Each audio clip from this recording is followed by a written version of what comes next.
leaves office in the next couple of weeks. We expect he's going to wrap up. Before the Attorney General leaves office in the next couple of weeks, we expect he's going to wrap up a couple of matters on the Michael Brown situation.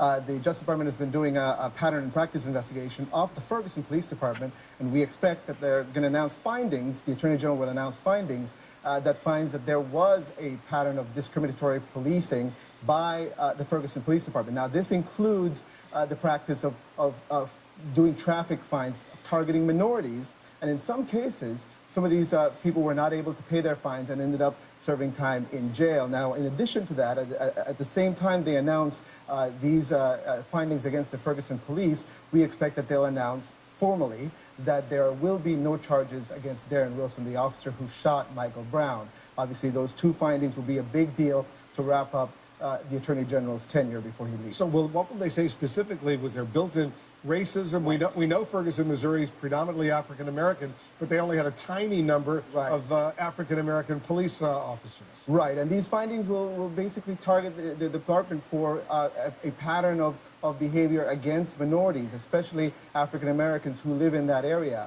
There was a lawsuit recently against both Ferguson and Jennings, which is the town nearby, alleging some of these same things. And Wolf, if the city of Ferguson does not fix some of these, we expect that then Eric Holder will announce a lawsuit against Ferguson for this pattern of behavior. So Jeffrey, walk us through the legal process. How does this play out?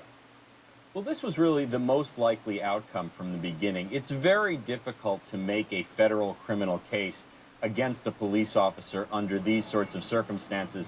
So the answer is there is no criminal prosecution. He is free to go. As for the civil lawsuit against the city, that will almost certainly end in what's called a consent decree, a settlement where Ferguson will announce that they will make changes in their police department, improve training, perhaps change hiring, perhaps even change leadership.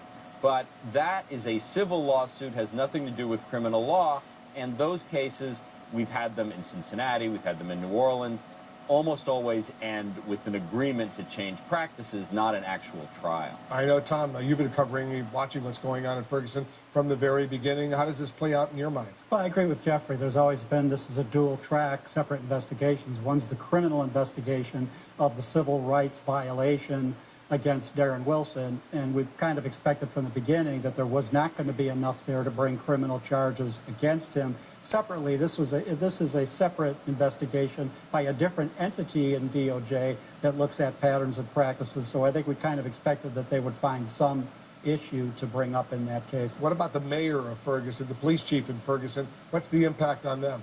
Well, you know, Wolf, he's still on the job, and this is something that has been a bit of a problem between both Ferguson and the state and the county and Justice Department. He is probably going to be under pressure to either make these changes himself or probably step aside so that these changes could be made at the Ferguson Police Department. And as you say, a lawsuit against the Ferguson, do they have to pay a settlement? What do they have to do to resolve this, Jeffrey?